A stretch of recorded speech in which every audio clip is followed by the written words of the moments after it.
não parar, não precipitar e não retroceder. Então dizer para esse cara, sabe quando nós vamos parar? Nunca. Nunca na sua porca vida. Né?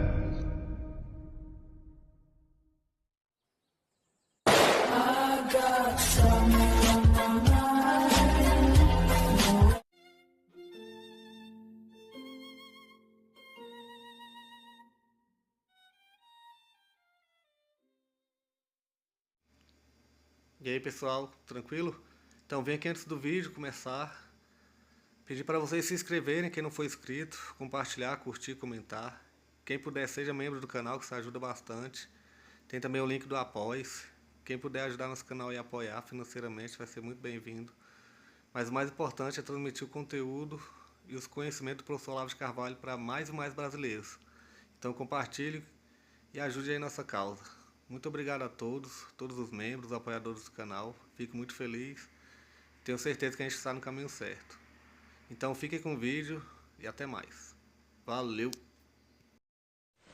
De tal modo que toda a obra metafísica do Newton foi jogada no lixo. E sobrou só aquele pedaço.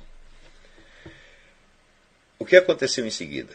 Tentou-se fazer com que este pedaço, que era um mero fato, se tornasse um fundamento filosófico. E daí surgem as filosofias mecanicistas todas. É claro que isso não faz o menor sentido. A mecânica de Newton tanto não é um fundamento de nada que Newton teve que criar toda uma metafísica para fundamentá-la. Agora, pessoas que não eram capazes de entender a complexidade do pensamento de Newton apegaram-se à lei da gravitação e fizeram dela um novo fundamento. E criaram a filosofia mecanicística, ao qual provavelmente o próprio Newton jamais teria aderido. E isto foi, né, vamos dizer, o que depois um autor que eu não me lembro, quem foi que disse isso? Ele foi o casamento espúrio de Newton com Locke. John Locke. É claro que a filosofia mecanicística é 100% falsa. E o próprio Newton sabia disso. Porque você reduzir tudo, vamos dizer, a uma máquina é uma mera figura de linguagem. Reduzir certos conjuntos de fenômenos, quer dizer, a uma relação mecanicística é um expediente que você usa para você poder fazer certas medições. E a tal ponto é um expediente que, para construir a lei da gravitação, Newton teve que postular duas premissas absurdas, que é o que ele chamava o espaço absoluto e o tempo absoluto. O que é o espaço absoluto? É o espaço sem nada dentro. Ora, o que é espaço? Espaço é a possibilidade da compresença das coisas. Esta possibilidade considerada em si mesma, sem as coisas, é apenas um conceito teórico e não uma coisa existente. Do mesmo modo, o que é o tempo? É a ordem da sucessão do que acontece. Se nada acontece, não tem sentido falar em tempo. Então, esses dois conceitos inteiramente absurdos, Newton teve que postulá-los porque ele estava querendo criar um instrumento de medição para descrever o comportamento dos corpos macroscópicos no espaço. Isso é perfeitamente legítimo.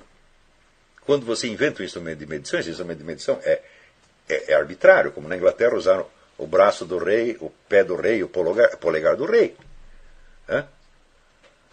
O polegar do homem era o dobro do nosso polegar, então o pé dele era desse tamanho. Podia ter sido um cara baixinho, está entendendo? Se o rei fosse baixinho, seria outro. Quando inventaram o metro, a mesma coisa. Supuseram o diâmetro da Terra e dividiram por não sei quanto. Por que por não sei quanto? Porque eles quiseram. Quer dizer, toda unidade de medida é arbitrária. Tem que medir e comparar uma coisa com outra.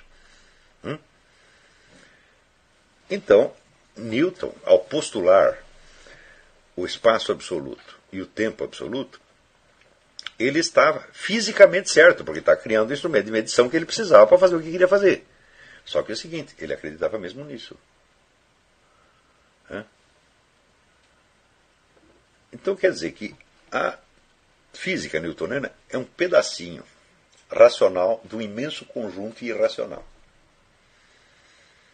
Este pedacinho, por sua vez, não tinha por si mesmo, vamos dizer, significado filosófico algum, era apenas a descrição de um fato. Ora, nós medimos e vemos que as coisas se passam assim e se passam sempre assim.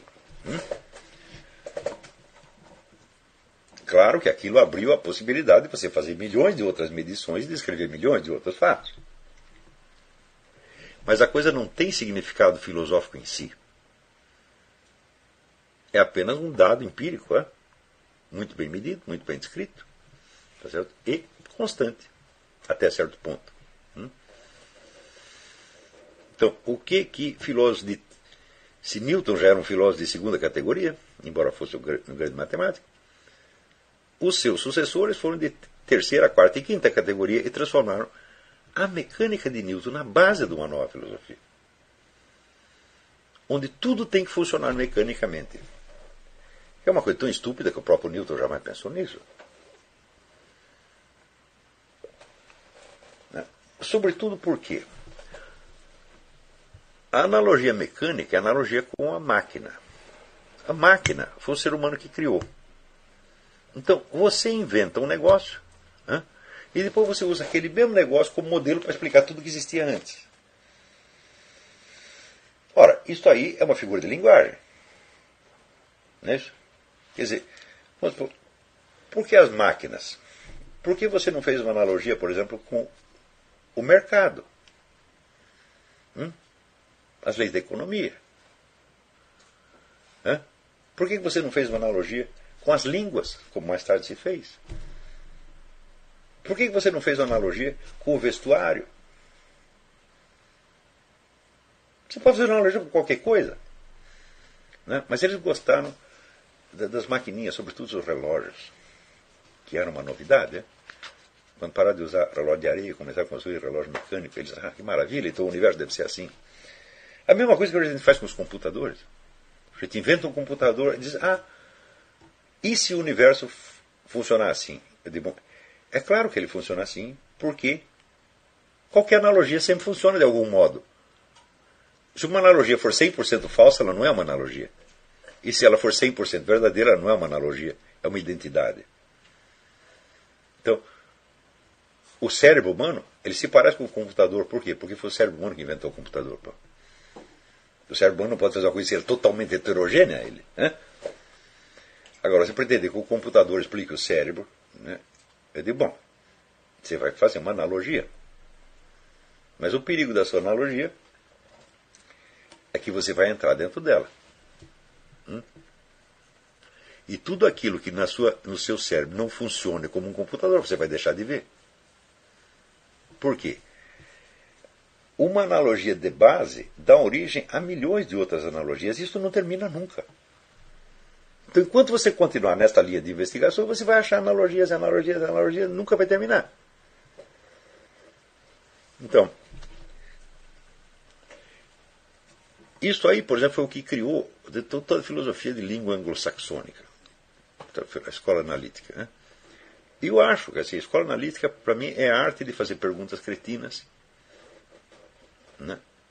e depois gastar todo o manancial da lógica para tentar respondê-las e nunca chegar a uma resposta. Porque todas as discussões aí nunca acabam. Por exemplo, as máquinas podem pensar.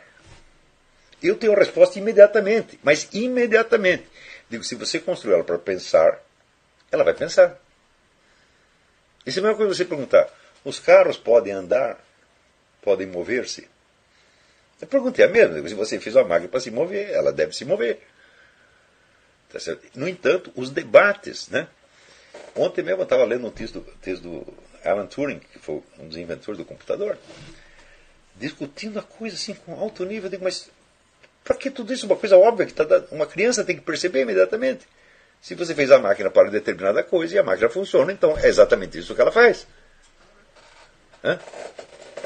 A máquina pode tomar decisões? Eu digo, se você construir a máquina para tomar decisões, ela vai tomar decisões, vai.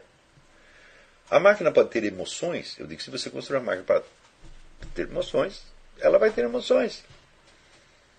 Agora, eu garanto você, a máquina não vai construir você. Isso ela não vai fazer. A máquina inventou o seu inventor. Então, essa máquina precisa ter surgido antes, até que o computador. E depois o computador, aos 30 e poucos anos de idade, inventou o Alan Turing. Isso não vai acontecer. Então, são perguntas bobas. Perguntas pueris. Agora, para você estruturá-la logicamente e proceder a resposta, dá um trabalho miserável. Só que isso, evidentemente, vai se afastando cada vez mais da experiência real humana, a ponto que não serve para mais nada. Curiosamente, nos Estados Unidos e na Inglaterra, eles dão um valor extraordinário a estas coisas. Apagou aqui, ó. Então, isto tudo surgiu do mecanicismo. Quer dizer, surgiu uma estupidez filosófica que se prolonga há 3 séculos. E da qual está muito, muito difícil de sair. Por exemplo, essas questões levantadas pelo seu Peter Singer. Por que os frangos não têm direitos humanos? É isso. Que direito você tem de comer um frango? Pergunto eu, que direito tem você de comer um tomate? Não é isso? Não, crueldade para com o tomate, é?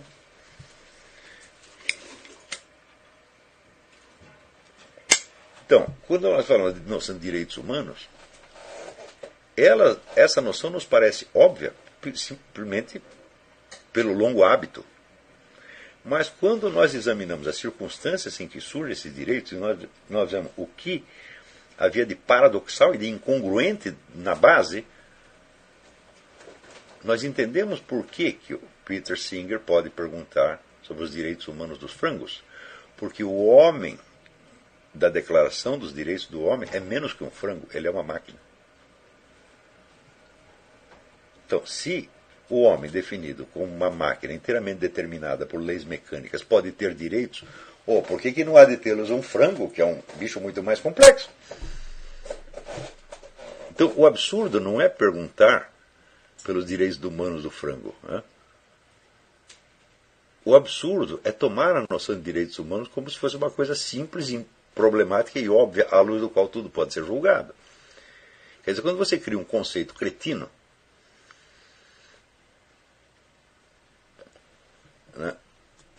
a aplicação dessa cretinice vai gerar outras cretinices mais tarde. Se você pegar bem assim, a expressão direitos humanos, significa que são direitos de toda a humanidade. Então significa o seguinte, a humanidade é portadora desses direitos. Não é um indivíduo que é portador disso, nem outro Deus. É a humanidade como um todo, é a espécie humana. Como dizia Simone Weil, o que significa ter um direito? Significa que alguém tem uma obrigação para com você. Por exemplo, se eu tenho direito de receber um dinheiro por um objeto que eu vendi, é porque o outro tem a obrigação de pagar. Se ele não tiver obrigação nenhuma, eu também não tenho direito. Se a humanidade inteira é portadora do direito, quem é o titular da obrigação correspondente? Os tatus-bolas, os chimpanzés, os planetas, os macacos ou Deus? Nenhuma dessas respostas faz o mais mínimo sentido. Então significa o seguinte, a noção de direitos humanos ela não faz o menor sentido. Só pode haver direito de uma pessoa em relação a outra. A espécie humana não tem direitos. Os indivíduos dentro da espécie podem ter direitos uns em relação aos outros. Quer dizer, qualquer principiante escolástico de primeiro ano perceberia isso imediatamente. Meu filho, agora nós como espécie temos esse direito e quem vai atender os nossos direitos? Uns têm que atender aos outros, então não são direitos humanos, não são direitos da espécie humana.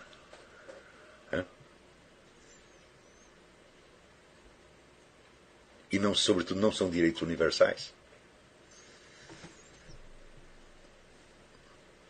Então, veja até que ponto desceu a capacidade analítica dos filósofos, embora eles tenham criado um negócio chamado escola analítica. Escola que não é capaz de analisar o que ela mesma está fazendo. Não. Por exemplo, quando inventaram o projeto de uma linguagem totalmente sem ambiguidades. Digo, ora, o que é linguagem, meu filho? Linguagem é quando você usa um som, um grafismo para representar uma outra coisa. Qual é a relação entre o signo e a coisa? Essa relação já é ambígua. Então, linguagem sem ambiguidades desmente o próprio conceito de linguagem. E os caras ficaram procurando isso anos a fio.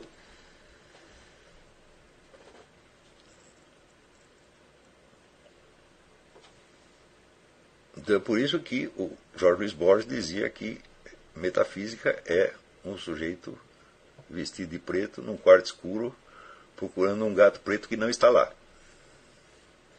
Exatamente o que esse pessoal faz. Isto passou a existir porque, por causa da expansão das universidades, criou-se uma multidão de empregos e é preciso preenchê-los. As pessoas têm que ter alguma coisa, elas têm que fazer. Então elas se dedicam a esse esporte absurdo, né, de fazer perguntas que, na base, a mente, não digo nem uma pessoa com treino filosófico, mas a mente humana sã e normal tem obrigação de perceber na primeira.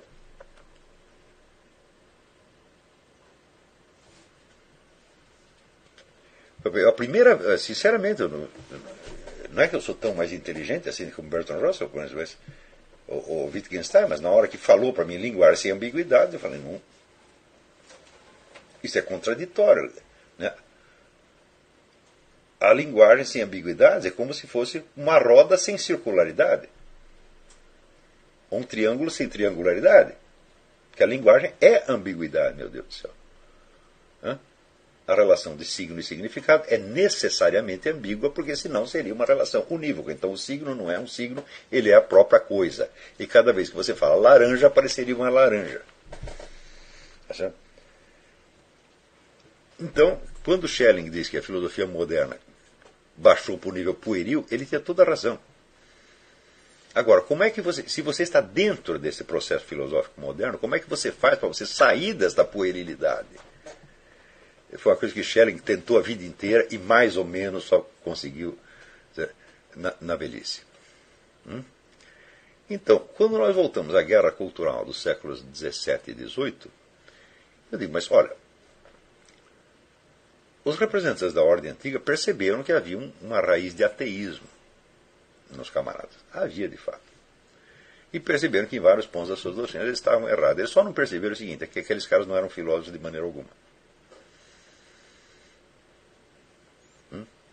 E quando você vê, por exemplo, olha, como é que Newton consegue fazer uma coisa tão bem feita quanto esta lei da gravitação universal e escrever tanta besteira, por outro lado? É simples, porque a forma de inteligência dele é como um desses mongoloides que são calculadores prodígios. O sujeito erra em tudo, exceto numa coisa.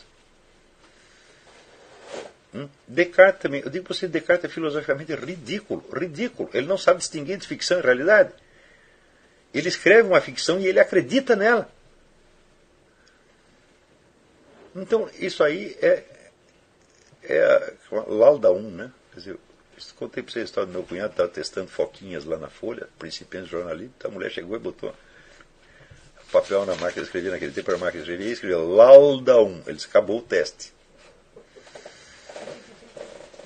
Então, a proposta filosófica de Descartes é Lauda 1. Isto aí não dá para fazer, isso é uma besteira sem mais tamanho, mas você, com base nisso, você vai escrever uma obra de ficção e as pessoas vão ficar intoxicadas com essa obra de ficção e vão ficar se movendo dentro do seu imaginário, né, como o rato na toca, a toca fechada. E vai levar, a filosofia de Kant é a mesma coisa. E todos aqueles que tentam saltar para fora disso, eles não conseguem. Hegel tenta saltar. Karl Marx tenta saltar. Mas não pode. Por quê? Eles estão todos presos dentro do mito da modernidade. E qual é o mito? O mito é, primeiro, acreditar que esses caras são filósofos.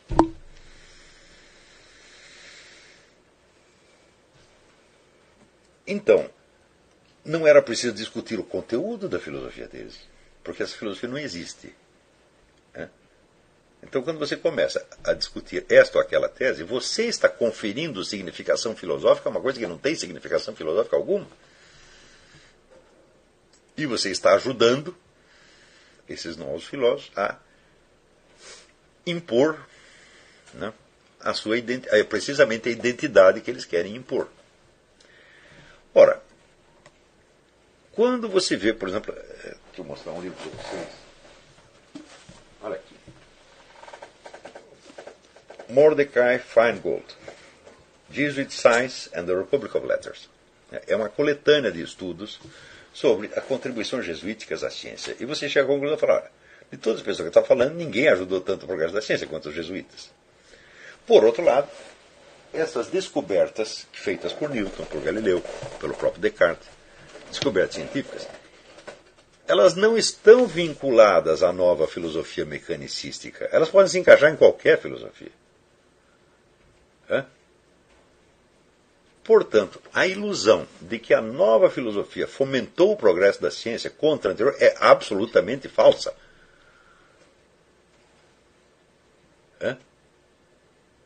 O que aconteceu foi simplesmente que o lado que estava montado na razão não compreendeu exatamente do que se tratava. Não pegou o truque. Sobretudo, porque acreditou nos novos filósofos, nos termos que eles colocavam à discussão. Quando era preciso ver algo que estava por trás do que eles diziam. Então,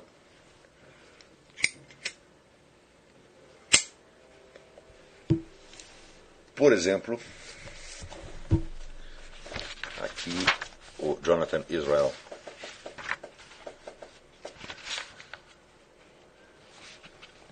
Olha aqui. Quando se eliminou a noção do crime de feitiçaria, crime de bruxaria, deixou de ser crime, isto foi comemorado na Holanda em 1690. Cunharam-se moedas comemorativas da derrota de Satanás.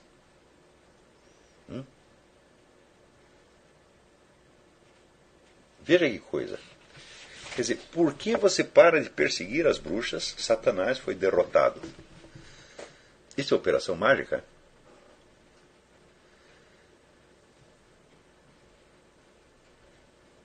Quer dizer, os caras que fizeram isso eram cristãos. Né?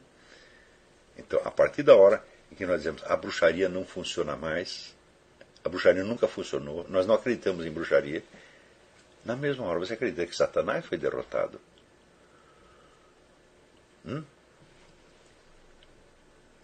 É como se agora legalizamos a bruxaria, e portanto Satanás não age mais sobre nós. Isso é um raciocínio mágico mais louco que eu já vi na minha vida. E no entanto, na época, isso pareceu perfeitamente racional.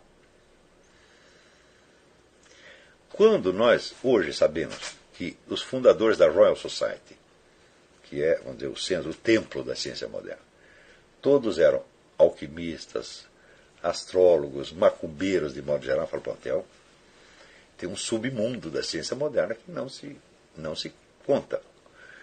O que é o mecanicismo, senão uma operação mágica? Pela qual você impregna na mente das pessoas uma imagem de que elas funcionam mecanicamente, e instantaneamente elas cessam de perceber tudo aquilo que nelas não possa ser explicado mecanicamente. Isso é pura magia. Isso quer dizer, a modernidade foi uma vasta operação de magia que enganou até os seus opositores mais radicais. Uma tremenda ilusão, sustentada, vou dizer, por algumas descobertas científicas que eram absolutamente independentes desta filosofia. E que, se arrogando a autoridade destas descobertas, faz delas o pseudo-fundamento de uma nova filosofia que justamente abdica da investigação do sentido No mundo mecanicista não faz mais sentido você perguntar o sentido do que quer que seja. Ora, na fase anterior, qualquer fato científico que você descobrisse só se considerava que tinha sido compreendido quando se conseguia captar o sentido dentro de uma cosmovisão inteira. Agora não tem mais, tem só a investigação mecanicística. E a investigação mecanicística agora se substitui à investigação do sentido. Então você não procura mais o sentido, você procura somente o como funciona. Quer dizer, a ciência virou o quê? Manual do usuário. E esta porcaria se chama de ciência até hoje. Quando isso evidentemente não é ciência. Isto é um pedaço da ciência. Hoje em dia, nós começamos a sair deste pesadelo. Quer dizer, gradativamente os historiadores vão descobrindo toda a mistificação que houve por trás da coisa. Tá certo? O coeficiente de irracionalidade nesse iluminismo, né, começa a aparecer. O coeficiente de mentira, de ocultação proposital, de propaganda, de guerra cultural, tudo começa a aparecer. Mas é claro que com isto nós percebemos, junto com isto, nós percebemos a limitação da cultura tradicional antiga.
Chegamos a mais um final de uma aula, de um vídeo. Espero que tenham gostado.